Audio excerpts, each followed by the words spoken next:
Lil Durk was just arrested by the feds for somebody, but more specifically hiring someone to do it, which is bad because now there's no way to say, oh, it was an accident. No, you planned and organized this whole thing. We know you know Young Thug and them. Just tell us. Lil Durk's case, we know you know Lil Durk and them. And well, the person must have turned into Beyonce because Lil Durk and a bunch of people get arrested. Lil Durk said, how y'all know? We have as well. So Grammy award-winning Chicago rapper Lil Durk has been charged in a superseding indictment alleging murder for hire plot. So I do want to read off some additional charges that we do know that the FBI has now charged Lil Durk with. This is 1 count of conspiracy, 1 count of interstate facilities to commit for hire resulting in hiring somebody to paint your house. You go through a contractor. Then that contractor hires all the people, gets all the equipment. Then they say, is this good? Then you say yes. And that's who the police want. Lil Durk's case is getting intense, and rumors are flying that there's some footage that could really expose him. Word is, his supposed shady actions were caught clearly in 4000. And people are already talking, saying he messed up big time by not keeping things under control. Durk calls his flight booker, who's also important to this story and is also unnamed. Durk says, flight booker, fly these guys over to San Diego, but don't put their real names. Flight booker uses all their real names and identity, then uses Lil Durk's companies, the actual Lil Durk's companies, company cards. So Lil Durk could save some money on his taxes, of course. Flight guy then texts Durk, says, Durk, just to let you know, they've arrived. Apparently, the video shows Durk right in the middle of everything, supposedly making the critical moves that helped pull off the attack, from rented cars to plane tickets. Rumors say it's all booked under his company's name, making it look painfully obvious and possibly sealing his fate. I don't think, and if he violates it, he's going to go to prison for 20. So I don't think we're going to see a plea deal, probation plea deal, and it wasn't a plea deal, it was an open plea, but I don't think we're going to see a plea like that in this case. In true internet fashion, Vlad from Vlad TV didn't waste a second stirring things up.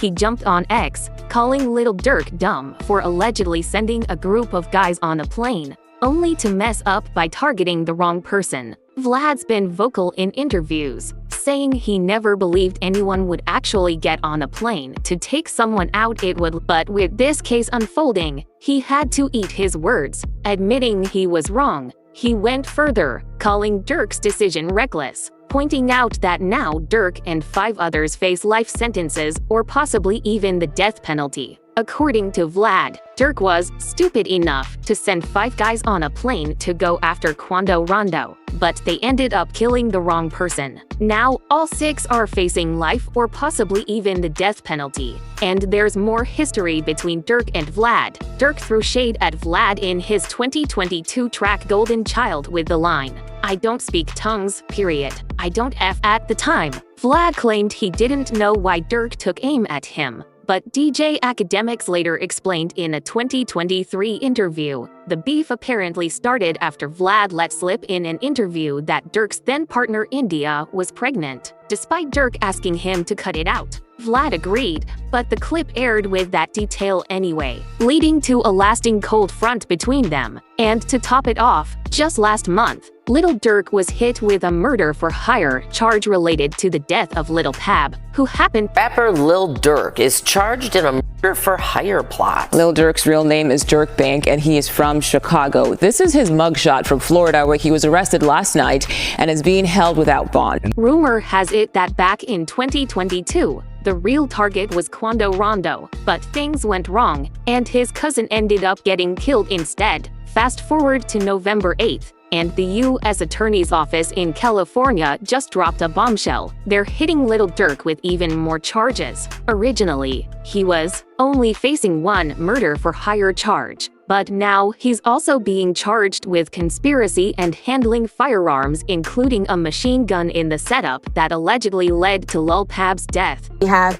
as well. So Grammy award-winning Chicago rapper Lil Durk has been charged in a superseding indictment alleging murder for hire plot. Attorney Martin Estrada didn't hold back, bluntly calling Lil Durk the mastermind behind a ruthless hit that ended up taking the life of someone linked to his rival. To make it even more shocking, the shooting happened right out in the open at a gas station, putting everyone around at risk. Estrada made it clear they're coming down hard, saying there's zero tolerance for this kind of reckless violence. But Durk's not in this alone. He's got 5 other guys tangled up in it with him. Kevin London, Grant DeAndre Donella Wilson, Keith Jones, David Brian Lindsay, and Asa Houston. All 5 were arrested in Illinois and are now waiting to be sent to California, while Durk himself was picked up on August 24th near Miami Airport just as he was about to head to Italy. He's currently held at Miami's Federal Detention Center,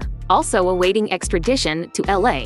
Authorities say these 5 allegedly cashed in on bounty put out by Durk, finding out Juan Durando's location in Los Angeles. Allegedly, 4 of the suspects flew out to LA using credit cards linked to Durk's label, Only the Family, and it's rumored Durk himself even took a private jet to LA with one of the suspects, Grant, just in time for the incident. And here's where it gets even messier. Word on the street is that when the court hearings start, we could see an all-out snitch fest unravel. The real drama might just be getting started. The drama's already boiling over behind the scenes, with rumors flying that some people are ready to throw each other under the bus to save their own skin. And guess whose name just surfaced? None other than rapper King Yella. Fans remembered that he once got into some trouble with Durk that involved the police, even though Yellers always said he'd never snitch. Then there's Brick Baby, who's raised eyebrows after claiming that Juan Durando actually reached out to him.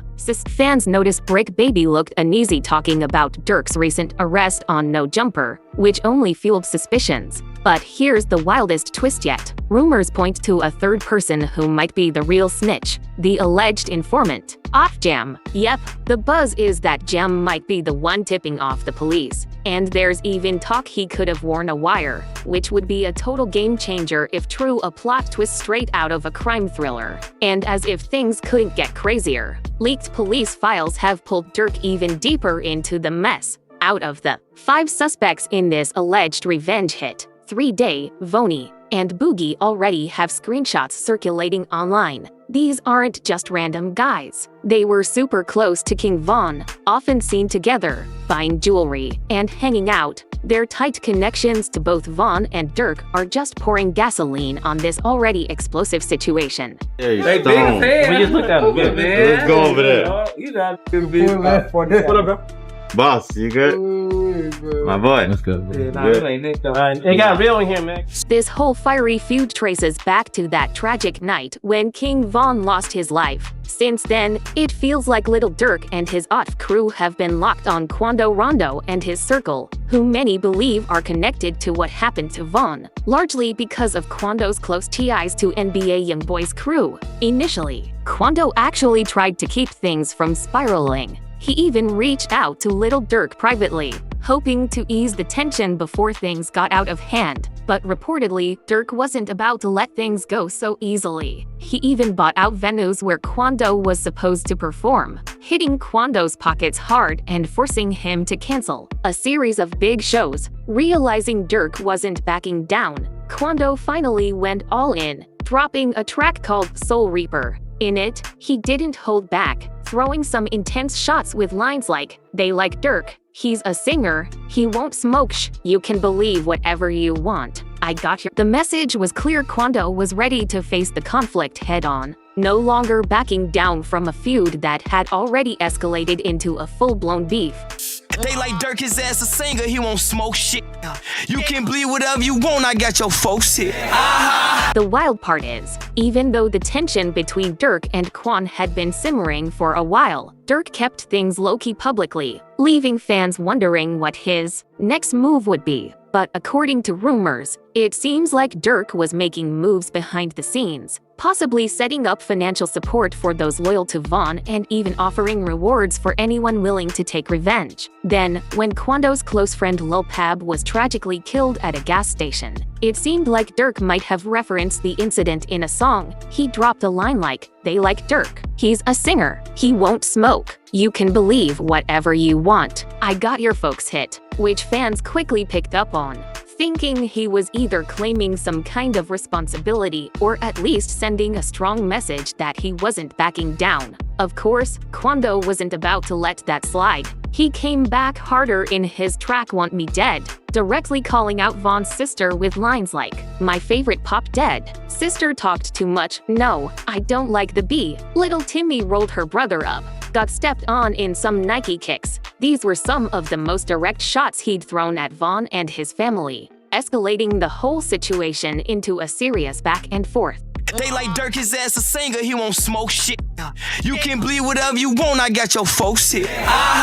It didn't take long for Durk to fire back. He didn't stay quiet for long and jumped on a feature for Babyface Ray's track TR, taking a pretty intense shot at Quando Rondo over Lil Pab's passing. The line he chose was bold, referencing Quando's raw reaction to the death, rapping, "You look on the news and see your son screaming no no." It hit hard because by then, nearly everyone had seen that viral clip of Quando completely devastated, crying and shouting on the sidewalk after hearing the tragic news about Lil Pab's death. To understand how things escalated to Lil Pab's death, we have to look at the events leading up to it. It all started on August 18th, when Quando Rondo landed in LA with his crew, which included his sister and his cousin, Lil Pab. Like many rappers, Quando made sure to follow the unspoken rule of tapping in with local contacts for safety. Being high profile in LA comes with serious risks, especially when you're tied to the Crips, so it made sense for Quando to reach out to trusted people in the area for backup.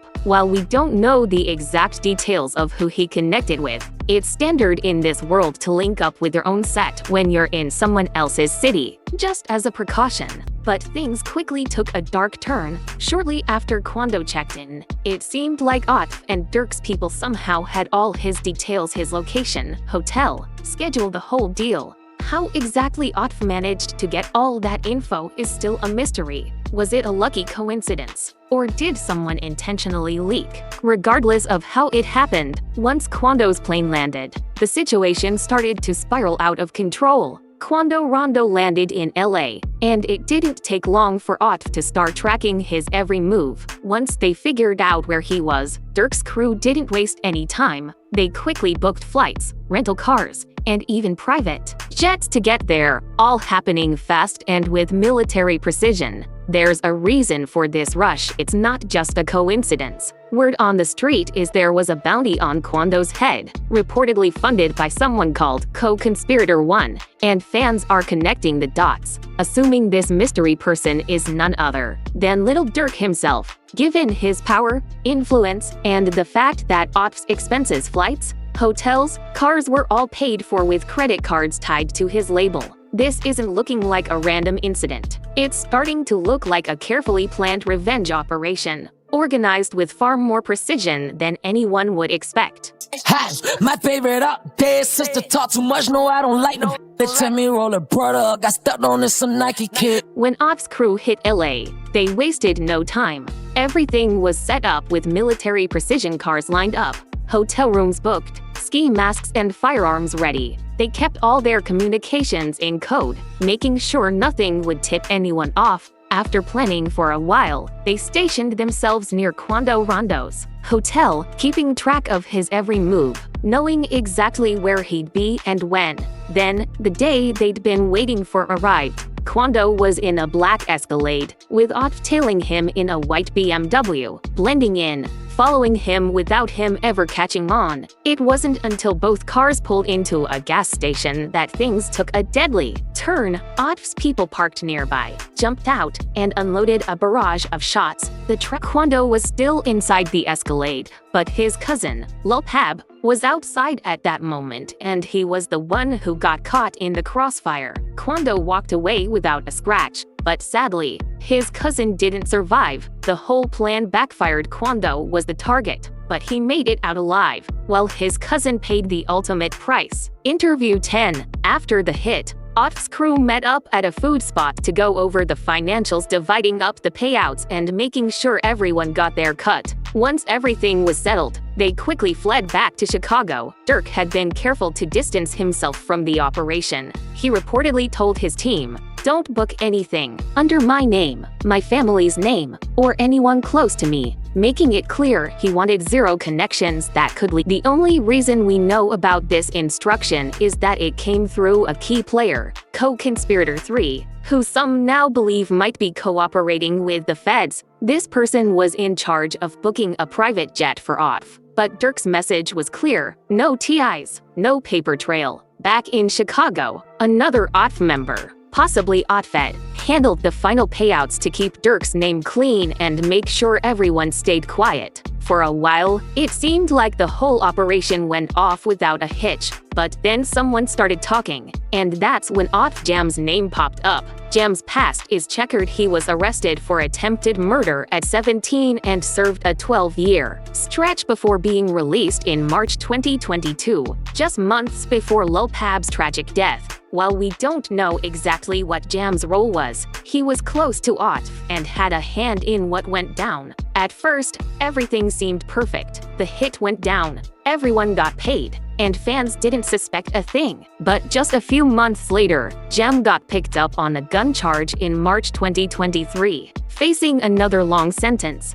That's when he started talking to the feds, piecing together what had happened, and giving them the information they needed to start building a major RICO case. With Jam cooperating, the feds were able to connect all the dots: who made the calls, who was in the car, who booked the flights. Details that were once hard to trace suddenly came into focus. There's even talk that Jam wore a wire for years. Durk, it seems, might have seen this coming. Rumors say he thought the feds would try to move in on him at his own birthday concert in Chicago, but they held off, likely to avoid making a scene. A few days later, the arrests started rolling in, and the focus shifted to the case around Lil Pab's death. With the feds armed with more evidence than ever, Durk's facing serious heat, even though his name hasn't officially appeared in the paperwork yet. The pressure's mounting, and it's anyone's guess if this is the case that'll finally catch up to him for good.